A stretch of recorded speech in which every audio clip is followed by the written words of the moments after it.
Hi, I'm Paul from Barefoot Athlete, and I'm now going to talk to you about the Terra Plana Neo.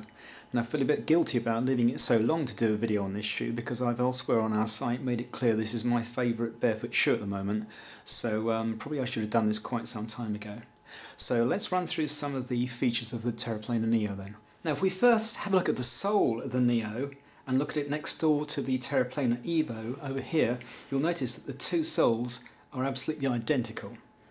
What that means then is you end up with a sole that's 3mm thick with then what Terra Plana call their Duratex puncture resistant layer, which protects your foot from getting hurt.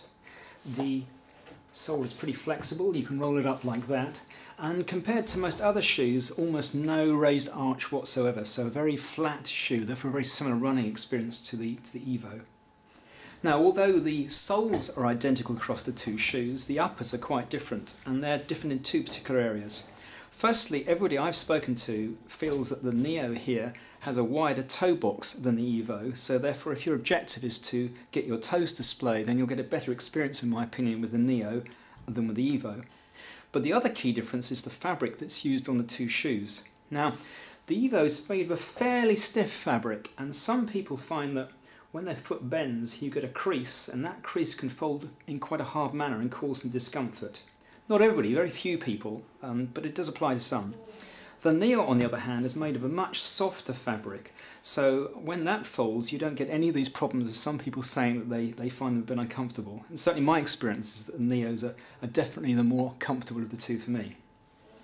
Now, if you go on Terra Plana's website, you'll now find that shoes like the Neo and the Evo are both under the Vivo Barefoot brand, and you'll also notice that Terra Plana are talking a lot now about Vivo Barefoot design being very much focused on maximising proprioception. That's all about the amount of information you get back from the running surface through the nerves in the bottom of your foot. So the sole they're using on their shoes is designed to have a very small amount of cushioning and extract the maximum information from the running surface you're on. That's the reason why, although they come with an insole, these days Terra Plana are saying unless you really want to keep it in, and one reason for that might be it's a bit cold and you want to feel a bit warmer, the best thing is to leave it out. And I can certainly confirm that with the insole removed, the amount of information you get from the running surface is considerably improved, and certainly I've been wearing mine recently without the insoles and found it a considerably superior experience. Now, I mentioned at the beginning my enthusiasm for the Neo, so it might be useful just to summarise why that is.